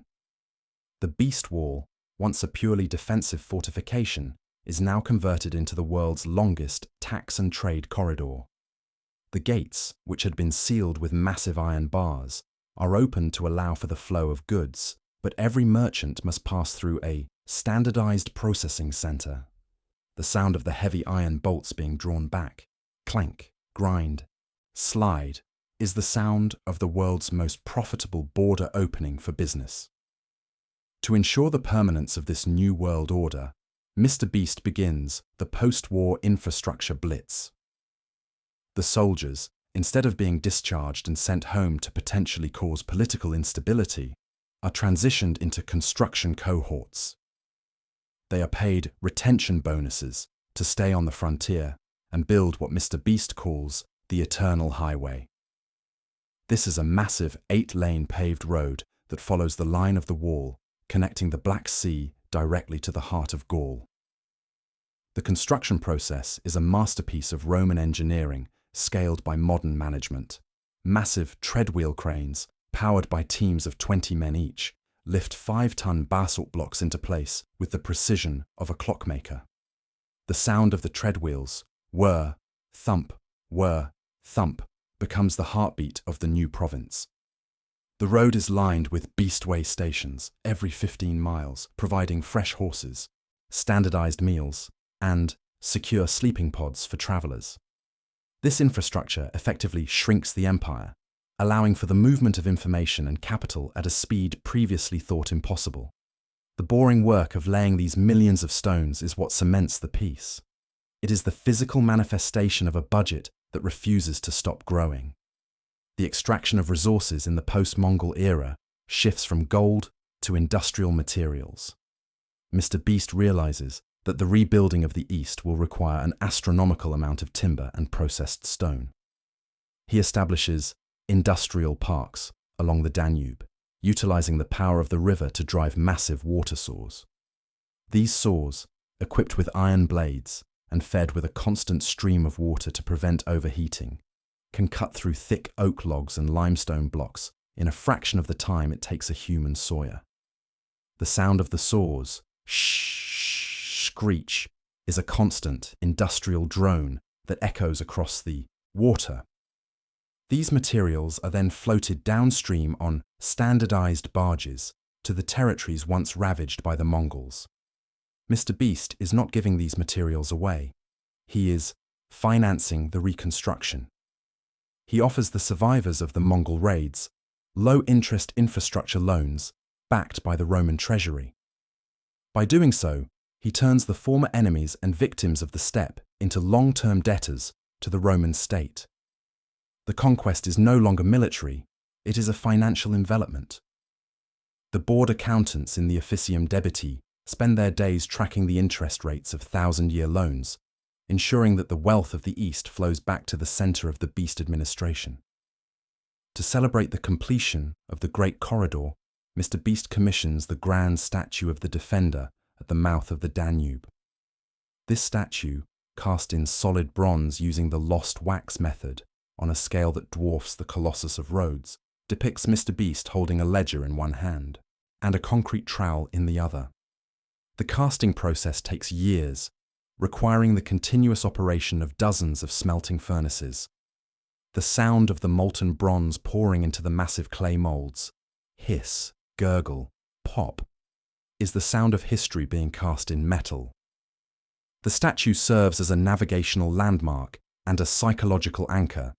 It tells every traveler that they are entering a world governed by predictability and profit. The lighthouse at the top of the statue's head uses a Fresnel-style lens developed by the Alexandrian engineers, throwing a beam of light 50 miles out into the Black Sea. The boring reality of this monument is the daily maintenance, teams of bronze polishers who crawl over the surface of the statue with vinegar and sand to prevent the green patina of oxidation. They are the custodians of the image, ensuring that the face of the administration remains shiny and unblemished. The health of the population in this new beast pax is managed through the universal apothecary system. Mr. Beast realizes that a sick worker is an unproductive worker. He builds health hubs in every major city of the empire, distributing Beast standardized medicines in glass vials that are color-coded by ailment. Blue for fever, green for infection, red for pain.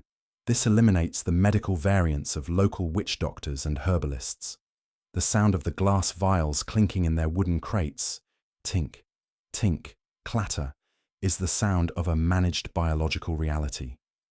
By increasing the life expectancy of the average Roman citizen by 20 years, Mr. Beast creates a demographic dividend, a massive surge in the number of workers and taxpayers. These people are not soldiers. They are economic units.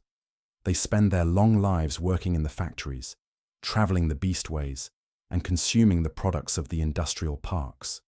The boredom of a long, healthy, and predictable life is the ultimate beast gift to the world. It is a world where nothing unexpected ever happens, and every day is as perfectly managed as a Roman ledger.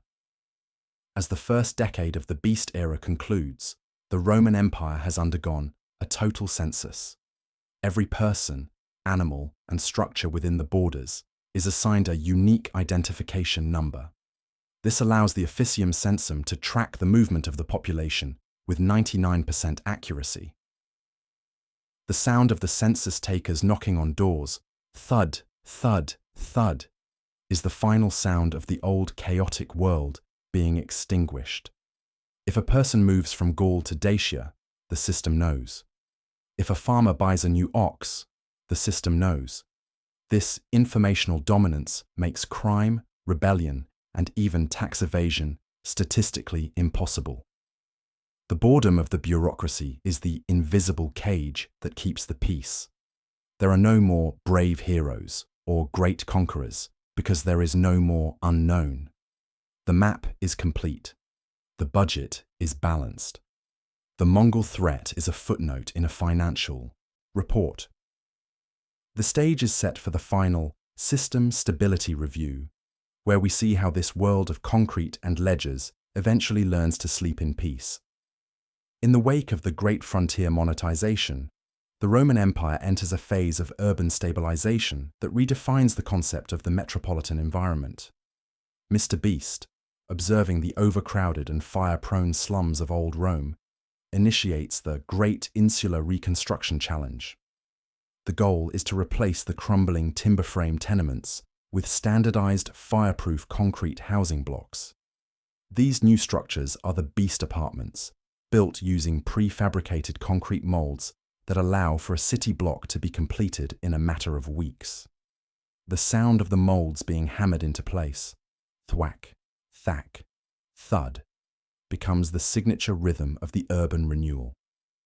Each apartment is designed with a logistical core, featuring integrated water pipes and a centralized ventilation shaft. This standardization eliminates the uncertainty of living standards. Every citizen, from the dock worker to the scribe, knows exactly what their home will look like, how the heat will flow, and where the water will drain. The boring uniformity of these grey concrete blocks provides a psychological safety net. It is the death of architectural chaos. The Beast Property Management Firm, a new branch of the imperial bureaucracy, handles all repairs, ensuring that a leaky pipe is fixed within 24 hours to maintain user satisfaction metrics.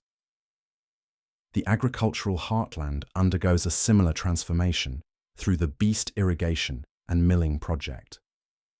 Recognizing that the population boom requires an exponential increase in caloric output, Mr. Beast funds the construction of super mills along the major river systems of Gaul and Italy. These are not simple village wheels, but massive industrial complexes featuring overshot water wheels arranged in series, capable of grinding enough flour to feed an entire province. The sound of the wooden gears meshing and the constant rush of water, whir, splash, groan, creates a constant white noise that signifies the end of hunger. These mills are linked to standardized granaries that use the same humidity control technology developed during the Mongol siege. By stabilizing the price of bread through industrial abundance, Mr. Beast removes the primary cause of ancient civil unrest. The bread and circuses of old are replaced by nutritional security and managed content. The farmers are no longer peasants, they are agricultural technicians who follow beast-optimized crop rotation schedules printed on durable papyrus. The boredom of the harvest is now a calculated industrial process with 0% failure rate. Connectivity across the empire is finalized through the Great Bridge Building Initiative to ensure the eternal highway is never interrupted by the changing seasons or flooded rivers. Mr. Beast commissions hundreds of indestructible bridges using a combination of Roman arches and beast-reinforced concrete. These bridges feature deep-set piers anchored into the bedrock using underwater cofferdams. The construction of these cofferdams is a slow, methodical process involving the driving of wooden piles and the pumping out of water using Archimedean screws. The sound of the screws turning, creak, slosh, creak, is the sound of man domesticating the river. Once the piers are set, the arches are raised using massive timber-centering frames. These bridges are wide enough for 4 wagons to pass abreast, and they are equipped with beast lights for night travel. The frictionless movement of goods across the empire means that a merchant can travel from Londinium to Byzantium without ever stepping off a paved, beast-maintained surface. The reliability of travel becomes so absolute that travel insurance becomes a thriving, though incredibly boring, new sector of the Roman economy. The Roman monetary system reaches its final digital analog form. Mr. Beast introduces the Beast Ledger coin, a platinum alloy currency with a complex series of micro-engravings that are nearly impossible to counterfeit. However, the physical coins are increasingly used only for small transactions. Most high-value exchanges are now handled through credit transfers at the Imperial Bank of the Beast. A merchant in Alexandria can transfer 10,000 beast credits to a supplier in Narbo by simply signing a verified wax tablet that is then reported via the optical telegraph. The sound of the transfer seals hitting the wax, thump, click, is the sound of the world's first global financial network. This system eliminates the need for the dangerous transport of physical gold, effectively putting the highwaymen and pirates out of business. The financial security of the empire is managed by the Officium Auditi, a skyscraper-sized building in Rome filled with thousands of accountants who do nothing but reconcile the global balance sheet. The boredom of the audit is the bedrock of the world's wealth. Education in the Beast era is rebranded as the Skill Up Challenge. To ensure a steady supply of engineers, accountants, and administrators, Mr. Beast establishes a universal literacy program. Children across the empire are taught to read and write using Beast standardized primers that emphasize logic, geometry, and logistical ethics. The sound of children chanting their multiplication tables, unus duo tres, bis duo quatuor, is the sound of a standardized intellectual workforce. There are no more local dialects or confusing regional customs. Everyone speaks Beast Latin, a simplified, efficient version of the language designed for maximum information density. This cultural harmonization ensures that a worker from Syria can seamlessly integrate into a construction crew in Britannia. The identity of the citizen is no longer tied to a tribe or a city, but to their productivity rating within the Beast system. The boredom of the classroom is the forge where the universal Roman is created. Time itself is finally standardized. Mr. Beast realizes that the ancient system of variable hours, where an hour was longer in the summer and shorter in the winter, is a logistical nightmare for a global empire.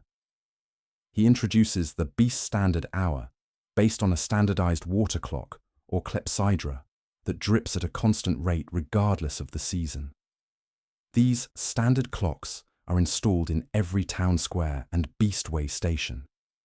The sound of the water dripping, plink, plink, plink, is the sound of the empire falling into a perfectly synchronized schedule. The meeting starts at the 4th standard hour, means the same thing in Carthage as it does in Trier.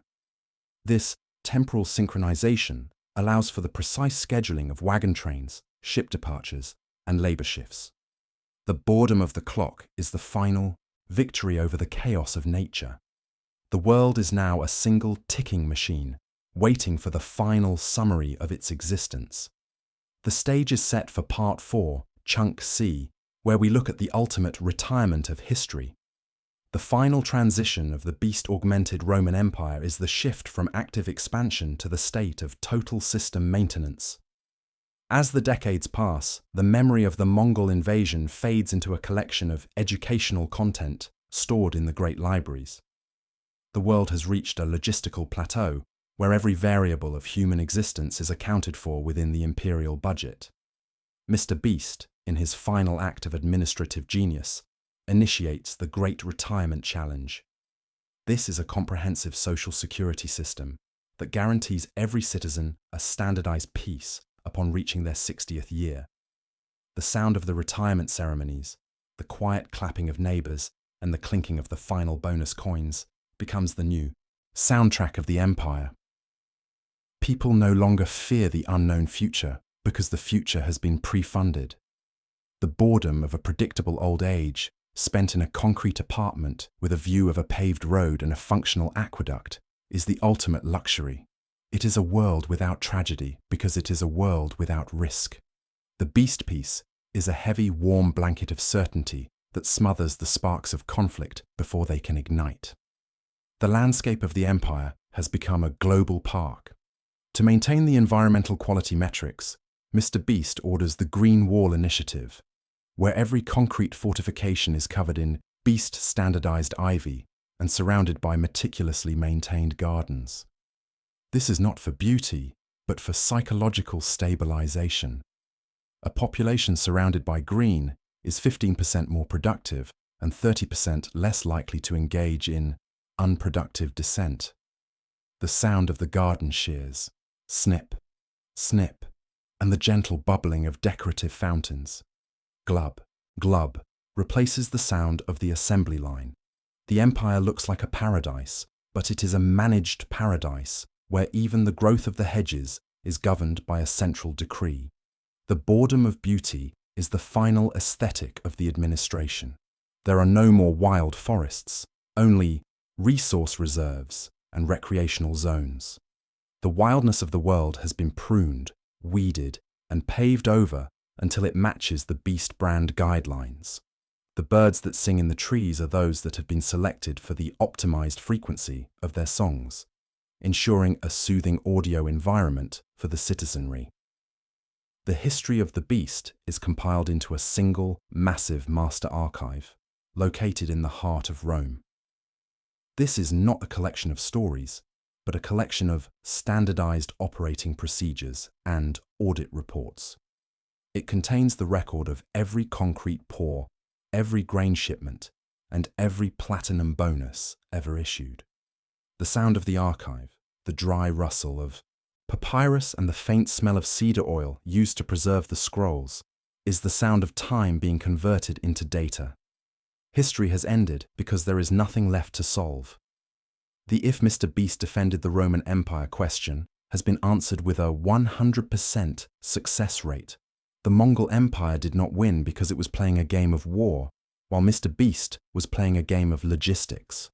You cannot defeat a budget with a bow. You cannot defeat a spreadsheet with a sword. The Master Archive is the tomb of the unpredictable, a place where the chaos of the past is neatly filed away under redundant variables. The boring reality is that the Mongols were simply undercapitalized. The final beast metric is the universal satisfaction rating. Every year, the citizens participate in a grand survey, marking their happiness levels on standardized wax tablets. Because every need is met, food, water, housing, entertainment, and health, the rating remains a constant, 99.8%. The 0.2% who are dissatisfied are incentivized to participate in productivity retreats until their metrics improve. The sound of the happiness bells ringing in the town squares, ding, dong, ding, is the final punctuation of the day. It is a world of total contentment, which is indistinguishable from total stasis. The Beast administration has created a perpetual present, where today is exactly like yesterday, and tomorrow will be exactly like today. This is the ultimate boring history. It is a history where nothing happens because everything is already perfect. The waiting room of history we mentioned earlier has become the permanent residence of humanity. As we close this 18,000-word inquiry, let us reflect on the cost of perfection. To defeat the Mongols, Rome had to become something other than an empire. It had to become a corporation. It traded the glory of the legion for the efficiency of the manager. It traded the vulnerability of the human for the permanence of the concrete. The Beast Wall still stands, not as a ruin, but as a functional asset, its concrete harder than the mountains it mimics. The sound of the wind whistling through the beast-standardized ventilation shafts is the only voice left in a world that has optimized itself into silence. The Mongols are gone, the Romans are gone, and only the system remains. It is a boring history because it is a solved history. The what if has been answered with a yes, and that yes has become the new reality. The ledger is balanced. The inventory is full. The world is asleep, and it will never wake up because there is no reason to. The final sound of our journey is the sound of the universal water clock dripping, plink, plink, plink.